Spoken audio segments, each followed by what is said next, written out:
really laugh away accusation of anti-Semitism. Wear that as a sign of distinction. This proves that I am working for the right side. I think what Israel is doing is far worse than apartheid. The model now is of ethnical cleansing. I would say it's a genocide.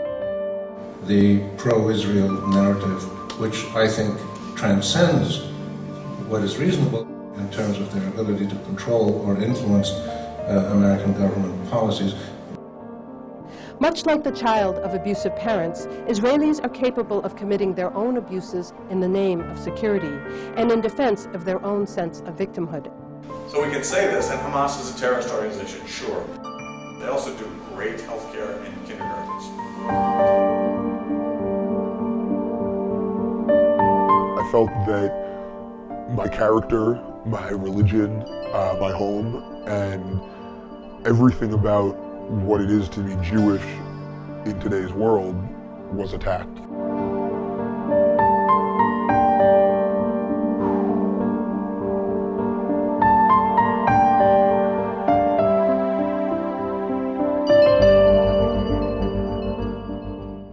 Northeastern University, located in Boston, Massachusetts, is one of the largest private universities in the United States. The university describes itself as a leader in global experiential learning. I love the university. I think everything about the university is great. It has unique opportunities through its co-op programs. It has vast resources for all its students to get ahead and learn new things and acquire new skills. And I would never trade my university for another one. But at that same time, it doesn't mean I can't be critical of things I think are very worrisome in the academic setting. In many academic institutions around the U.S., Israel has become the subject of relentless criticism and outright demonization. According to a 2006 report to the U.S. Commission on Civil Rights, anti-Semitism and anti-Israelism find expression inside and outside the classroom. In course syllabi, student newspapers, campus posters, rallies, lecture halls, and a host of other ways within the university. Middle East Studies departments and centers are especially egregious in their promotion of anti-Semitism and anti-Israelism. The demonization of the Jewish state on campuses undermines university administration claims of providing a hostility-free learning environment. Instances of professors abusing their position to demonize the Jewish state are most common in such bastions of radicalism as the University of California system, especially at UC Irvine and UC Berkeley, and also at Columbia University in New York. It's somewhat surprising to find this at Northeastern University, which is generally considered a less political place. Northeastern's administration is supportive of Jewish students in general. Still, it tolerates radical Northeastern faculty who actively promote an anti-Israel agenda. One of them is Professor Dennis Sullivan. Hi, my name is Dennis Sullivan. I'm a professor of political science at Northeastern University in Boston. I'm also director of the Middle East Center for Peace, Culture, and Development. Northeastern Professor Dennis Sullivan exerts a significant influence on his students, fellow faculty, and the greater Boston community. He is vehemently anti-Israel, and he claims to be unbiased, but students that take his classes and tell me all the time about the incredible bias that he has, and Dennis Sullivan will disagree with them and give them a bad grade because of it. You can also tell that by a lot of the readings, the literature that they bring into the course, a lot of the lectures they bring into the course. Everything seems to be focused on a Palestinian narrative, on a Muslim perspective, on an Arab perspective. When you mention anything of the sort of, Israel was acting in its security interests, or Israel was trying to, eradicate the suicide bomber threat by building a security fence or something like this, you're automatically labeled as a radical, as if the deaths of Israelis are irrelevant. Professor Sullivan's background casts some doubt on his impartiality as a scholar of Middle East history. He is a former advisor to the Palestinian Authority. He had also been the head of the American branch of the Palestinian American Research Center, an anti-Israel think tank. He's very anti-Zionist, anti-Israel, and a lot of the things that he said throughout the class from day one to the last day were focused on your most fanatic interpretations of events. Simmons University professor Richard Kravitz is president of Scholars for Peace in the Middle East, an organization of academics dedicated to honest, fact-based, and civil discourse in regard to Middle East issues. The danger is that students, Jewish and otherwise, go through college hearing lies and distortions and politicized scholarship coming from professors who they normally would believe would know the truth and would be teaching the truth, and end up having a distorted and inaccurate view of Israel and its relationship to the Middle East, and by extension, Jewish people. A close look at Sullivan's lectures, assigned readings, guest lecturers, and study abroad trips exposes Sullivan's abuse of his courses to indoctrinate students with 3 big lies of anti-Israel propaganda. 1. Powerful Jews control America's foreign policy. 2. Israel is a Nazi-like criminal state. 3. Hamas and other terrorist organizations are legitimate resistance groups. One of the U.S. State Department's criteria for defining the new anti-Semitism is the belief in the myth about a world Jewish conspiracy or of Jews controlling the media, economy, government, or other societal institutions. There is a strong pro-Israel lobby in the United States that's not simply Jewish. You have a Christian Zionist cause, if you will, Christian Zionist movement that has over a century, if not 2 centuries, of interest in this region for millennial purposes, meaning the Jews have to take control of their historic homelands, and I think it's silly and against American national interests. Students taking Professor Sullivan's classes are assigned readings like The Israel Lobby and U.S. Foreign Policy by John Mearsheimer and Stephen Walt. The Anti-Defamation League called Mearsheimer and Walt's article a classic conspiratorial anti-Semitic analysis.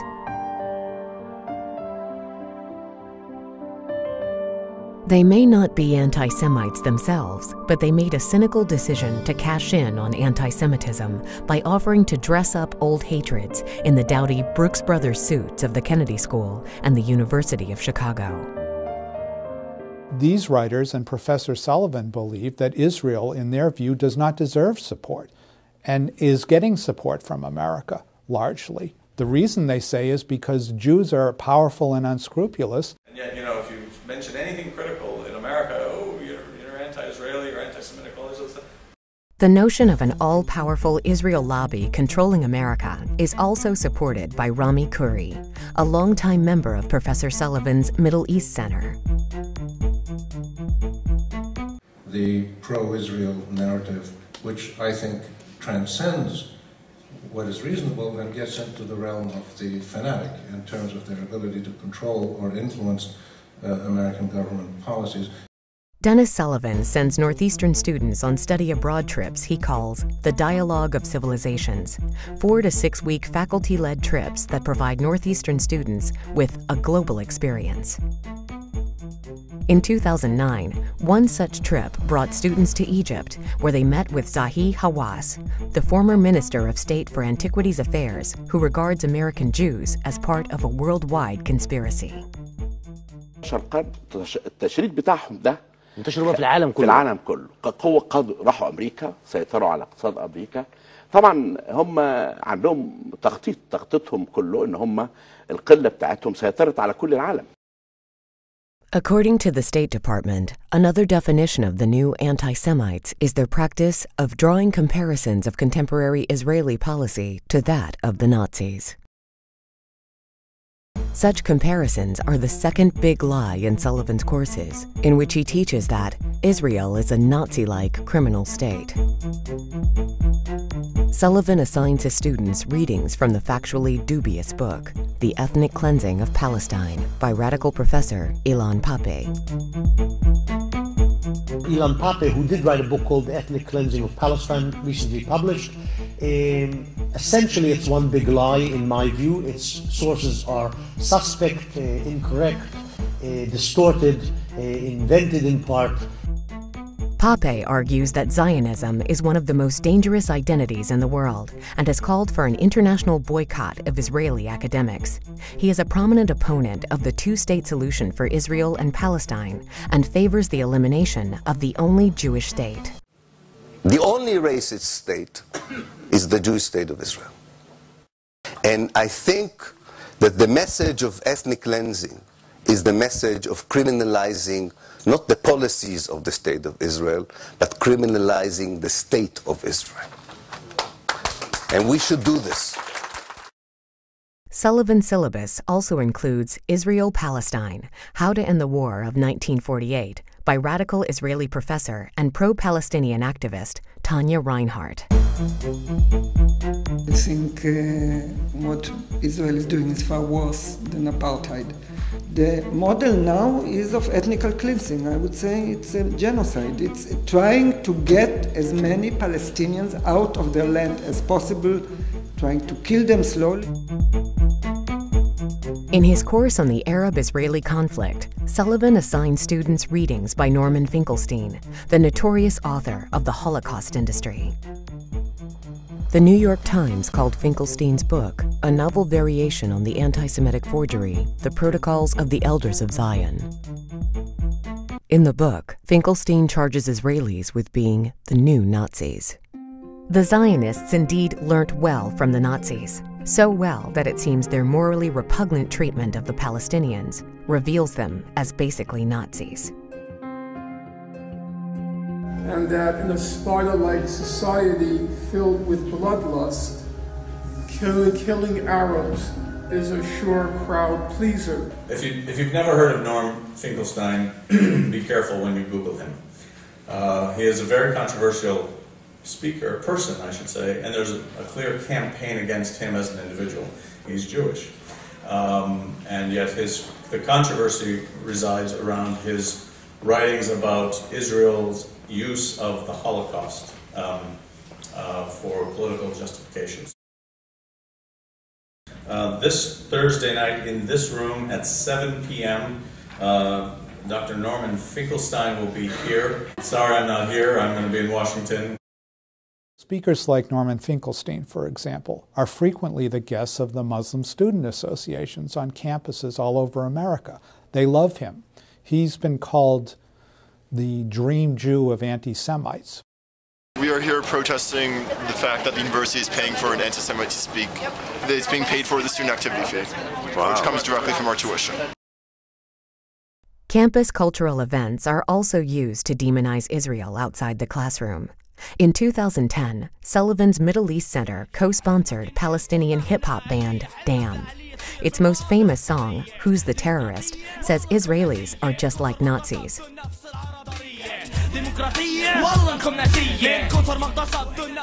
During the performance, Northeastern students were encouraged to sing along with the band. Every single thing that they would do, historically, religiously, he would find a way to make that to demonize it and to make it look like an evil action against an innocent child. During Sullivan's 2009 Dialogue of Civilizations trip, students went to Syria, where they met with officials of the tyrannical Assad regime, which is currently in the process of slaughtering tens of thousands of its own people. These officials included Syria's head of propaganda, Mohsen Bilal. Bilal has referred to the Jewish state as the barbaric and racist state of Israel, and the snake ready to attack at any minute, even if it knows it will die.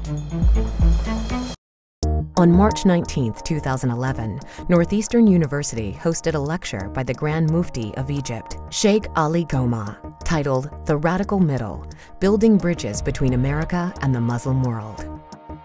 Professor Sullivan characterized Goma's visit to Northeastern as a momentous occasion, adding that at the core of the Middle East Center is the desire to have these kinds of dialogues. Northeastern's provost, Stephen Director, personally thanked the Mufti for his thoughtful, stimulating presentation. But the Northeastern community was not told that Mufti Goma is a vicious supporter of terrorism and an anti-Semite. In 2006, Goma wrote an article in which he repeated the ancient blood libel lies against Jews by referring to Israelis as the bloodsuckers who planned to prepare a matzo using human blood and violated all the principles accepted by the human race.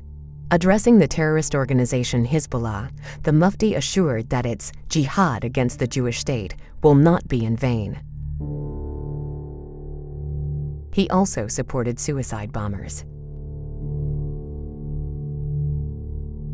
While Sullivan teaches students to believe that Israel is an evil, genocidal state, he also encourages them to admire Hamas and other terrorist organizations, despite them being outlawed by the United States.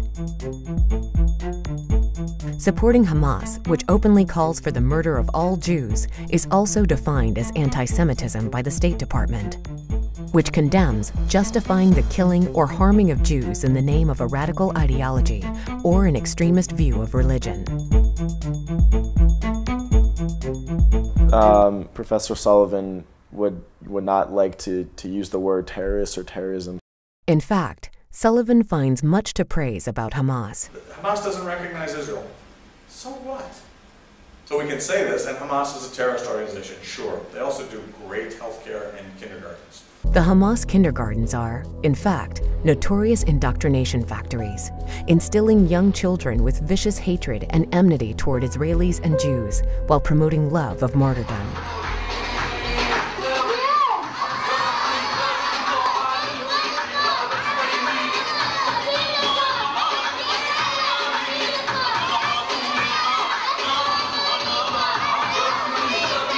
إلى كل تودع شهداءها الأحبة ارتدي تاجا مرصعا بالدم هذا دم الكرامة والكرامة لا تهون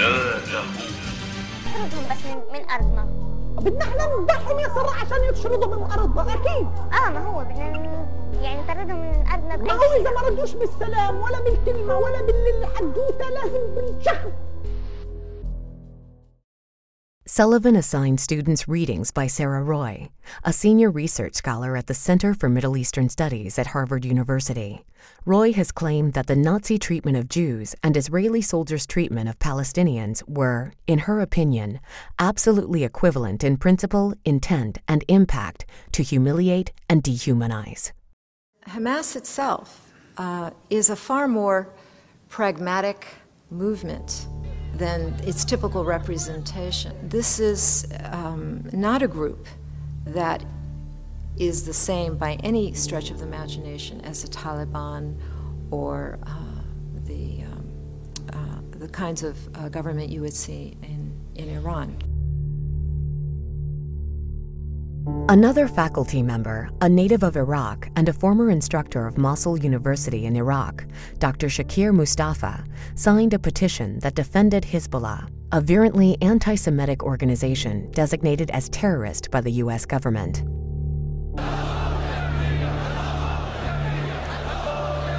The petition accuses Israel of a racist supremacist ideology that denigrates the indigenous population, their culture, and their very existence.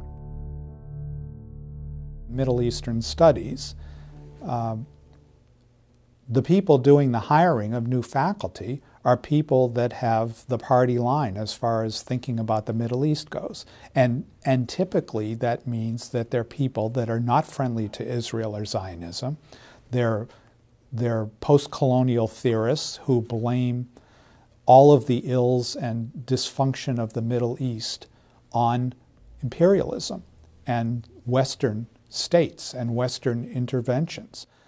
The anti-Israel bias promoted by Professor Sullivan may lead many of his students to draw false conclusions regarding Israel, as seen in this promotional interview Sullivan recorded on his website with a young, highly impressionable Jewish student. Well, I'm Jewish and my mom has talked about the Arab-Israeli conflict somewhat in my house, not a lot, but I just thought it would be an interesting class to take. In terms of your understanding or feelings or attitudes toward the conflict or the people involved in the conflict?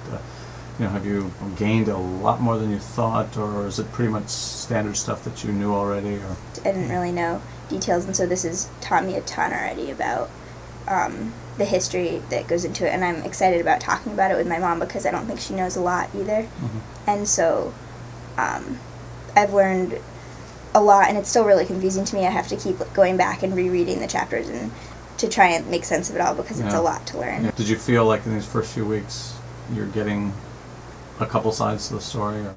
Yeah, definitely, and it's nice to be able to talk about it. I also wrote this, but to talk about it with one of my roommates was kind of afraid to talk about it with me because she was afraid that I was going to be pro-Israel and not really willing to discuss anything else. But I'm just, I'm learning a lot of different things, and now I feel like I could have a pretty educated conversation with her about what I think. So you're also bringing this into your dorm room or your apartment? Yeah. That's cool. That's cool. Good. Sullivan syllabi are demonstrably and pervasively one-sided, providing students with multiple viewpoints, but all from an anti-Israel perspective. I think the Jewish community in the Boston area should be very concerned with the issue of professors giving a one-sided view. Not everyone is exposed to what's going on or what's being what I think is indoctrination within the university. Professor Dennis Sullivan's Middle East Center has been carefully constructed to ensure that Northeastern students get a one-sided, bigoted, and deeply unscholarly education of Israel, as well as the demonization of its supporters. The miseducation of students about the Middle East conflict, including dehumanizing Israelis, was evident in November 2012. When Israel responded to Hamas rocket attacks against its civilian population, Students for Justice in Palestine at Northeastern organized several demonstrations in support of terrorism and the destruction of Israel.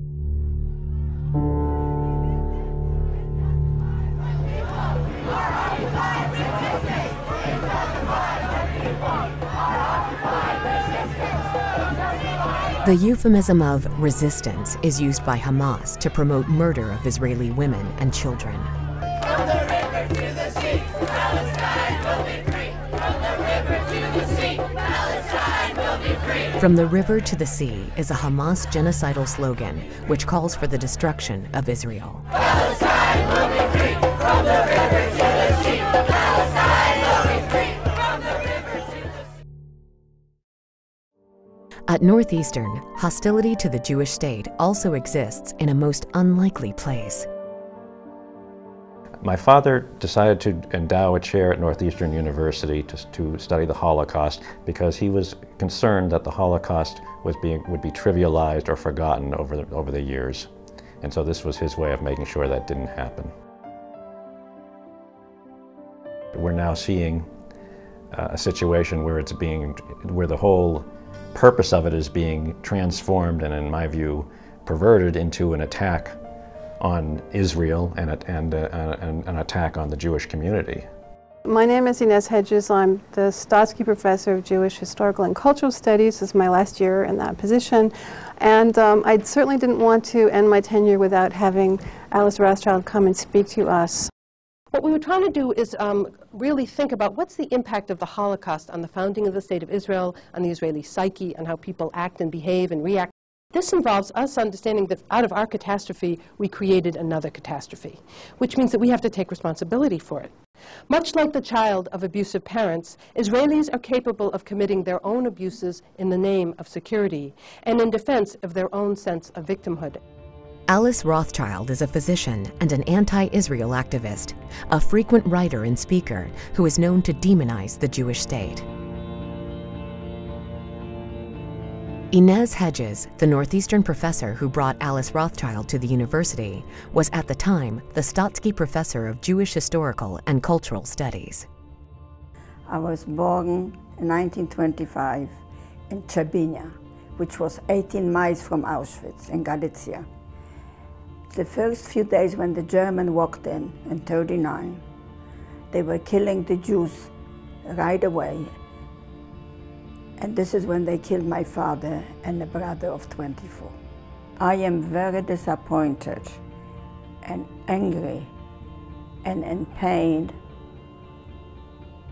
to see what Northeastern does. They're using the Holocaust in Israel for political gains, and that's not right. The Stotsky Professorship is not the only program Northeastern faculty have used to distort the meaning of the Holocaust. Established in the 1990s, the Holocaust Awareness Committee plans Holocaust Awareness Week, with an annual series of events advertised as bearing witness to the Jewish genocide. In 2010, Stephen Stotsky was approached for his input. A member of the committee had requested that I make a recommendation as to who would be a good person to speak at the event, and I had recommended a very distinguished professor at Harvard named Ruth Weiss. My understanding was that Ruth Weiss was rejected because she was considered too closely tied to Israel. After rejecting Professor Ruth Weiss, the Holocaust Awareness Committee, at the initiative of former Stotsky professor Inez Hedges, invited Israeli filmmaker Yoav Shamir to present his film Defamation. Shamir is an inflammatory critic of Israel and the Jewish community. The film's thesis contends that anti-Semitism no longer exists in the world, and it features a who's who of other well-known defamers of Israel and Jews. Defamation also features an interview with Norman Finkelstein. Finkelstein has referred to Nobel laureate Elie Wiesel, a survivor of the Buchenwald concentration camp, as the resident clown of the Holocaust circus. That the Nazi Holocaust has now become the main ideological weapon for launching wars of aggression. It's the suffering then used as another pretext or excuse to humiliate, degrade, and torture the Palestinians. That's the problem. Astoundingly, the Holocaust Awareness Committee had officially decided that the best way to commemorate the Holocaust on Holocaust Awareness Week was by showing a film that accuses the Israelis of acting like Nazis. We've moved from sort of reasonable arguments about how unique the Holocaust is to total perversions of what the Holocaust was in an effort, I would call it moral sadism. I mean, to say that the Israelis are behaving like the Nazis is a sadistic thing to do. It's Jew baiting on the most extreme level. Today, when I hear about people who think that we take advantage of it, what is it like Finkelstein? He really makes my blood boiling, that I don't want to even mention his name. But how can he come with such accusations? How can he accuse us that we are like Nazis? I was outraged, and I felt a certain responsibility because of my father's endowment to the university for Holocaust studies, that someone had to speak out. I would have preferred that people within the university would have stood up, and that other people involved in Holocaust education would have made their voices heard. In December 2010, Stotsky wrote an article in the Boston Jewish Advocate criticizing Northeastern's use of the funds donated by his father. In response, the Holocaust Awareness Committee changed its plan and sought another speaker for the event. Yoav Shamir, however, was invited by Northeastern to show his film later in the year. Yoav Shamir's invitation illuminates the serious ongoing problems with the misleadingly named Holocaust Awareness Committee. Problems that can be traced to the committee's founder, Philip Backstrom, a history professor with a well-established record of exploiting the Holocaust to bash Israel. In a 2001 email to fellow committee member Elizabeth Wyka, Backstrom depicted Israel as a Nazi state. It seems to me that from the beginning of Israel's militant appearance on the world scene after World War II, it has acted in a way that is sadly expansionist, Lebensraum, and sometimes even seems to be motivated by a sort of racial nationalism.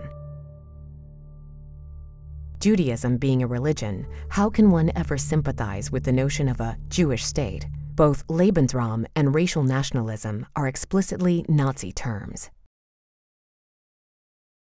The idea that you can compare Nazi genocide with Israeli treatment of Palestinians is, on the face of it, so ludicrous that any student who were to present a similar argument in a paper, even as an undergraduate, would fail automatically. And yet, we have this discourse about Palestinian genocide. And there you get a really grotesque abuse of the Holocaust. Immediately after September 11, 2001, Backstrom wrote to a fellow professor, "Tragically, terrorism seems to be the most, if not only effective way an impoverished people can wage war against the sophisticated, fiendishly destructive killing machinery used by richer nations such as the US, and yes, Israel." Professor Backstrom taught at Northeastern for 41 years before retiring. His History Department Guide to Holocaust Information remains on Northeastern's website. The guide claims that Israel's treatment of the Palestinians should be considered in the same manner as the Holocaust and other human tragedies, such as the Armenian Genocide, Rwanda, and the Darfur, Sudan massacres. In 2001, the Holocaust Awareness Week included a 3-day symposium titled Third World Views of the Holocaust, which coincided with Yom HaShoah, Holocaust Remembrance Day. The event was organized by Professor William Miles, who at the time held the Stotsky Professorship.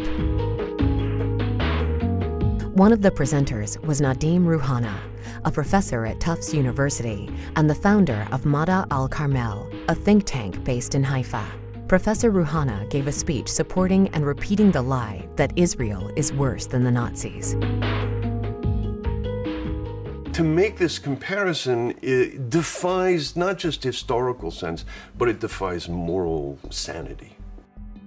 In 2007, Rouhana co-authored the Haifa Declaration, a document that accuses Israel of exploiting the Holocaust and calling for the destruction of her Jewish identity. In 2009, Mada al-Carmel participated in a campaign that demonized Israeli soldiers as rapists.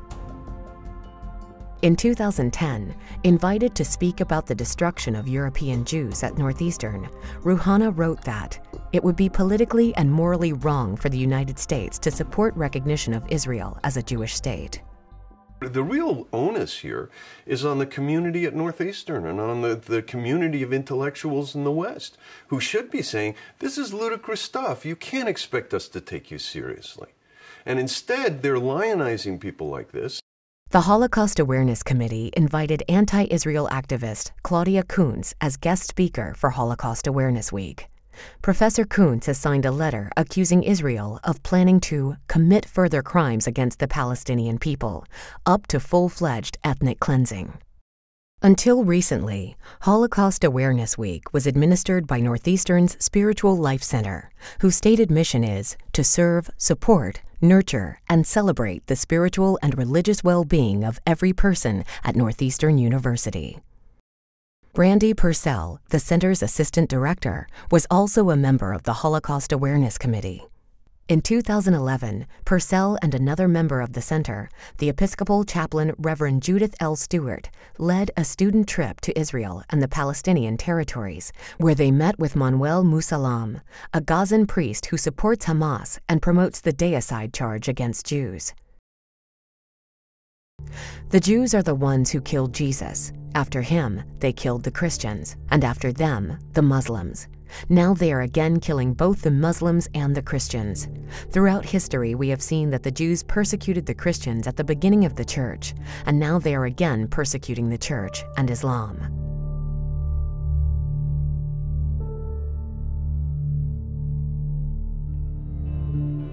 Another member of the Spiritual Life Center is the Muslim chaplain Imam Abdullah Farouk, who supports convicted terrorists. In 2004, FBI Director Robert Mueller held a press conference where he revealed the 7 most wanted al-Qaeda terrorists in the world. One of them was unusual. Afia Siddiqui is an al-Qaeda operative and facilitator. She attended colleges in the Boston area and is believed to have left Boston in January of 2003. In 2008, Siddiqui was arrested in Afghanistan and charged with attempted murder for firing an assault rifle at FBI agents. She was caught with plans for a chemical attack on New York City and a large quantity of cyanide. She is now serving an 86-year prison sentence. The case of Afia Siddiqui is significant, and I think it's a great example of how a seemingly attractive, smart, well-natured, good-natured person, American citizen, could become a jihadi. How is it that she came to be a MIT grad and then gets arrested overseas as an al-Qaeda operative? What the heck happened there? While studying at Boston's MIT and Brandeis universities, Siddiqui became one of the most active members of a cell of fellow al-Qaeda activists who were followers of the Blind Sheikh, the mastermind of the first World Trade Center bombing. As Siddiqui became more and more radical, she began frequenting the mosque of Imam Abdullah Farouk, and he began helping her distribute jihadist literature to local prisons, where he had also served as a Muslim chaplain. Farouk gives inflammatory sermons to Muslim congregations around Boston. Why should you not struggle, fight if you have to, in the way of Allah, when those who are weak amongst you from amongst and ill-treated and oppressed, it adds here, this is an oppressed, men and women and children whose cry is, our Lord, rescue us from this town whose people are oppressors. You know, and if anybody in the world is to be brave, it must be us. You must grab onto this rope, grab onto the typewriter, grab onto the shovel, grab onto the gun and the sword. Don't be afraid to step out into this world and do your job. And in closing, I say, Wal kafirun aida, and the disbelievers, they're watching us too. Know that, and behave as though you're being watched. Northeastern chaplain Farouk's extremist past raises serious concerns about the possibility that he is promoting extremism at the Islamic Society of Northeastern University, or ISNU, the Muslim student group on campus. Farouk is that group's official spiritual advisor. Before Afia Siddiqui was even sentenced, Chaplain Farouk was already using her trial to incite other Boston Muslims at local mosques against the U.S. government. I brought some papers tonight that I'm going to ask if I could give out regarding a woman who is presently suffering, this woman Afia Siddiqui. Some people are afraid to get involved with politics and things that are going on, but you know, after they're finished with Afia, they're going to come to your door if they feel like it. You know, this Patriot Act permits them to come anywhere they want at any time. They say that she took up a machine gun while they held her captive in the other room and was ready to attack her captives. What a brave woman she is. It is said that we're trying to raise $30,000 tonight. I would say it's better that we raise your awareness and raise your air, as your anger against the government who would level the charges that they have against this woman, and they say she is guilty. I would say she's only guilty of defending herself. Afia Siddiqui isn't the only convicted terrorist Northeastern chaplain Farouk is supporting. In 2009, the FBI arrested Tariq Mehana, a Sudbury man who often taught evening classes on Islam at Northeastern. They say the man spent 7 years working on terror plots, 7 years, with targets that include American soldiers and unnamed politicians in the executive branch. Prosecutors tell us he also, and his friends also discussed, spraying gunfire at random shoppers inside a mall. Mehana plotted to attack the Emerald Square Mall in North Attleboro, 40 miles from the Northeastern campus, in an automatic assault rifle rampage similar to the 2009 Mumbai attacks in India. Indicted together with Mehana was Ahmad Abu Samra, a Northeastern University graduate who is now a fugitive in Syria and whose father has close connections to Farouk. According to the indictment, the two would take extreme pleasure in watching videos of al-Qaeda terrorists mutilating the bodies of American soldiers in Iraq. They considered themselves the media wing of al-Qaeda in Iraq. Mehana was convicted on all terror charges against him and was sentenced to 17 years in jail. Northeastern Chaplain Farouk participates with Northeastern students in demonstrations in support of Mahana. In February 2011, when Mahana was denied bail, Farouk was seen outside the courthouse telling a Northeastern student not to give up hope. They didn't stop.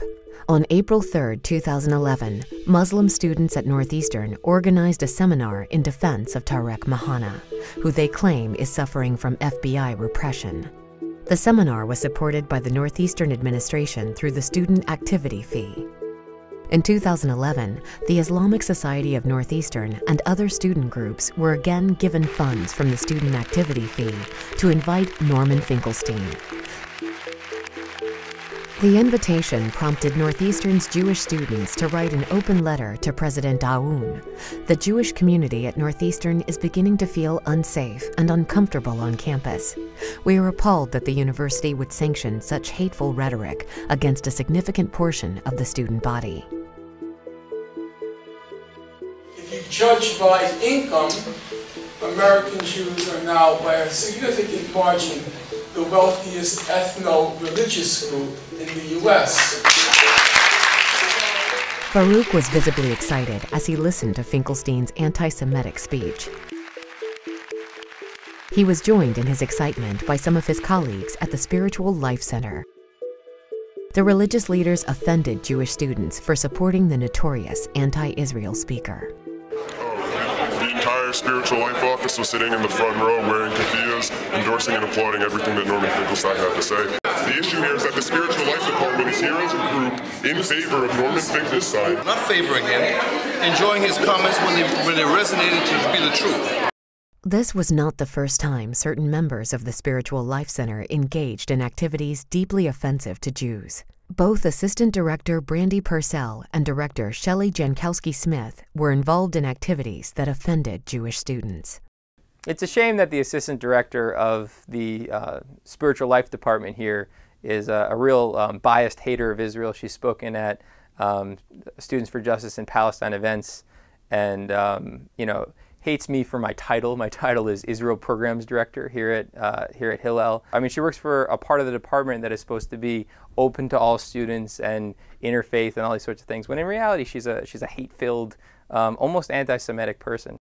The center's director, Shelley Jankowski-Smith, is a former employee of the Islamic Society of North America, an organization identified by federal authorities as a financial sponsor of Hamas. For many years, Jankowski-Smith served as an advisor to the Islamic Society of Northeastern. Imam Farouk is closely associated with the local Islamic Society of Boston chapter, the Islamic Society of Boston's radical mega mosque in Roxbury. The mosque has given thousands of dollars to Northeastern's Muslim group. A founding trustee of the Roxbury Mosque is Yusuf Karadawi.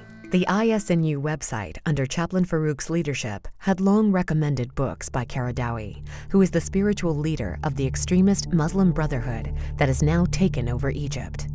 Karadawi frequently calls for genocide of the Jews. اللهم عليك بهذه الطغمة اليهودية الصهيونية الباغية اللهم لا تبق لهم من باقية اللهم احصهم عددا واقتلهم بددا ولا تبق منهم أحدا. Other hateful books on the Islamic Society of Northeastern's website were written by Sayyid Qutb, the father of the Jihad against the West ideology. Qutb's books were what inspired Osama bin Laden. One of these books is Milestones. The Islamic Society recommends it to Northeastern's Muslim students. Sayyid Qutb's Milestones was the spark that ignited the Islamic Revolution back then in the 60s and continues to propel it today. All Jewish and Christian societies today are also ignorant societies. Islam cannot accept any mixing with this ignorance. One should accept the Islamic law without any question and reject all other laws in any shape or form. The abolition of man-made laws cannot be achieved only through preaching. It must employ jihad. The Islamic Society of Northeastern didn't just promote the writings of jihadis. It actually brought at least one of them to campus. In 2005, the year the ISNU was awarded the Husky Award for Excellence in a Student Group, it brought to Northeastern Imam Hafiz Masood, a Pakistani cleric at the Islamic Center of New England in Sharon, Massachusetts. Masood was arrested and deported back to Pakistan in 2008. He had been in the country illegally and had also harbored a dark secret. Masood's brother is the founder of an organization called Lashkar-e-Taiba, which, by the way, is a terrorist organization. Lashkar-e-Taiba was responsible, for instance, for the Mumbai attacks. Masood's brother, Hafiz Saeed, is believed to have masterminded the 2009 terrorist massacre in Mumbai, India, killing 166 civilians and targeted Jews specifically. He is now one of the most wanted terrorists in the world, with a $10 million American bounty on his head. According to the Times of India, Masood allegedly raised money and recruited for his brother's terror activities while in Boston. Could extremist influence on Muslim students at Northeastern be inciting them to terrorism? Recently, another Northeastern graduate, Rezwan Firdaus, pleaded guilty to plotting an attack on the Pentagon and Capitol buildings in Washington. The FBI has arrested a man accused of plotting to attack the United States Capitol building and the Pentagon with large remote-controlled airplanes packed with explosives. The feds report they arrested a 26-year-old United States citizen and Northeastern University physics grad, describing him as a fan of al-Qaeda committed to violent jihad since early last year. Rezwan wasn't particularly religious until halfway through his studies at Northeastern. He was a member of a rock band called Goose Pimp Orchestra. But by 2007, Rezwan had quit the band and set off on a path of Islamic extremism that led him to terrorism. Responding to concerns about Farouk raised in 2011, Madeline Estabrook, interim vice president for student affairs, wrote, "We are aware of concerns about our Muslim chaplain, Imam Abdullah Farouk, based on various website accounts. However, our interactions with the Imam have been reasonable and appropriate." On August 24, 2012, The Jewish Advocate published an op-ed by Americans for Peace and Tolerance President Charles Jacobs and its Director of Research, Ilya Feoktistov, which described the radical activities of Imam Farouk. By Friday, August 31st, Imam Farouk's relationship with Northeastern University was terminated. Shortly thereafter, Northeastern University reorganized the Spiritual Life Center, changing its name to the Center for Spirituality, Dialogue, and Service, dismissing staff members Brandy Purcell, Judith L. Stewart, and Shelley Jankowski-Smith. Sadly, there are other sources of anti-Israel and anti-Jewish hostility at Northeastern. Economics professor Shahid Alam, a citizen of Pakistan, is notorious on campus for his extreme anti-Israel, anti-Jewish, and anti-American views.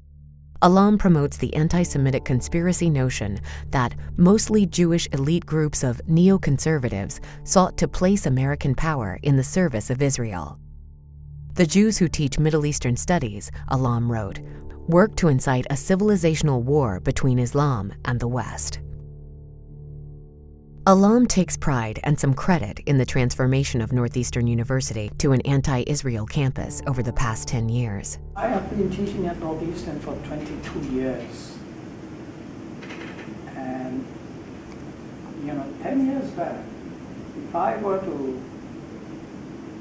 articulate the most modest, mildest of criticisms of Israel, there'd be a group of students who would jump on my jugular. And not one student would speak for the other side. Right. Today, over the last few years, that situation has been entirely reversed. Completely reversed. So that, most of my students, many of my students understand the truth, know the truth. Young people know the truth. In a 2004 article, Alam compared America's founding fathers to the terrorists behind the 9/11 attacks. The 19 Arab hijackers too demonstrated their willingness to die and to kill for what they believed was their dream. Alam promotes vicious lies about Israel. Professor Alam abuses his role as an educator by transforming his classroom into a platform to indoctrinate and intimidate students. He openly admits that he uses his classroom to promote his political and anti-Israel agenda. When I speak, in every course, all my courses are about the matters which allow me to talk about colonialism, settler colonialism, imperialism. And I talk about all these things. And people listen with great appreciation and attention, and no one disagrees. If there are one or two people who want to say they don't, because they can sense that they will get no support from the class. The striking thing about the anti-Israel, pro-Palestinian, politically correct position is that it really doesn't allow for discussion. And I think it doesn't allow for discussion because in a fair fight they'll lose. So they have to use their monopoly of the platform to exclude the other voice, lest people hear what the other side of this story is. And I think that's the real problem, is professors who use their pulpit not to express political points of view, but literally to propagandize a political point of view. And I think that goes on a lot. Professor Alam also believes that anti-Semitism is something to be proud of. We should really laugh away accusation of anti-Semitism. It has now become laughable. And there may come a time when you almost wear that label as a mark of distinctions. Don't be afraid of someone calling you anti-Semitic. Laugh at it. Okay. Thanks for listening.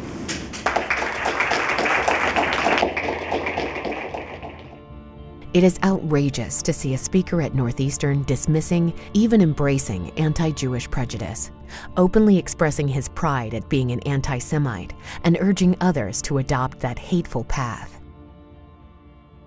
An important and sad part of this story is the failure of college administrations to come to the defense of Jewish students, and to even try to create an atmosphere on campus where Jewish students in particular and specifically are not made to feel uncomfortable.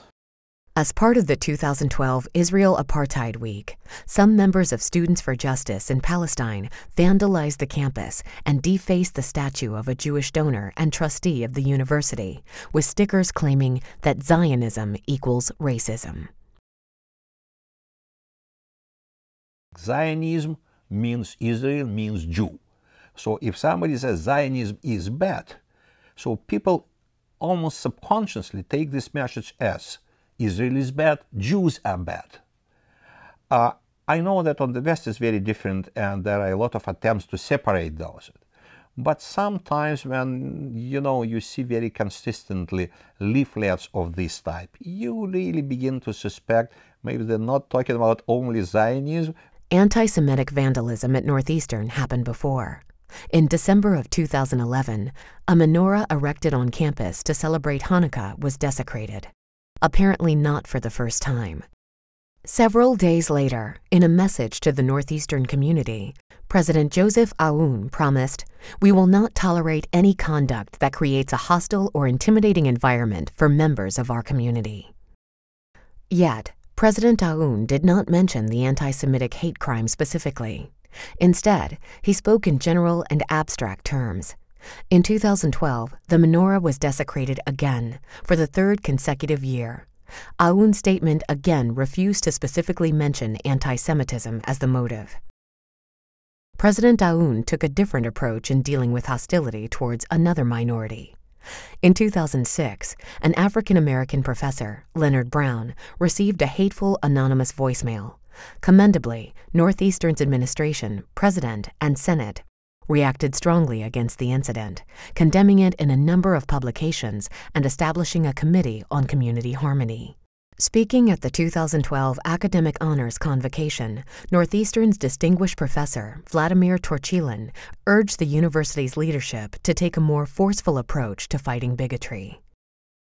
What I would like to see on campus like more mutual respect and tolerance. Or more exactly, to see that each case of intolerance is clearly condemned by our community and leadership rather than allowed to persist by pretending that it doesn't exist. Several other Jewish professors concerned about the hostility towards Israel and its supporters on Northeastern University campus declined to make these concerns public for fear of retribution. However, former Northeastern professor of Jewish Studies and director of Hillel, Rabbi Paul H. Levinson, sent a letter to President Aoun stating, "I too had been approached by students when I was at NU, and they complained about the very openly hostile anti-Israel statements from several of their teaching professors." Northeastern University's official response to the videos about hostility to Israel and Jewish students on campus has been to attack the motives of those who raise concerns, while not denying the facts as presented. It's time for the university to stop ignoring the problem. Northeastern needs to respond responsibly, as is befitting a great educational institution, to the hostile environment on campus and related anti-Semitic occurrences. The hijacking of Holocaust education and remembrance programs to demonize Israel and compare it to Nazi Germany. The promotion by Northeastern professors of the anti-Semitic notion that the Israel lobby controls American foreign policy. Inclusion in the Middle East Studies curriculum of discredited academics who demonize Israelis.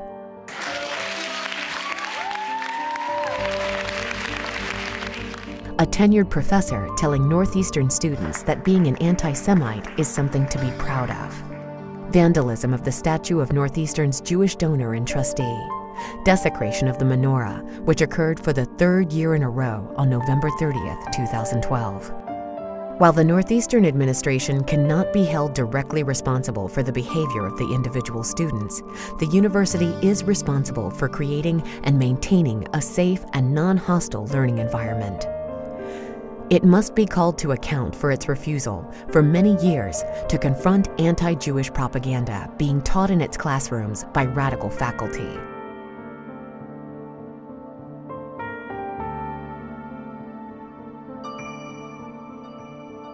Such propaganda aimed at a historically vulnerable minority likely encourages anti-Semitism.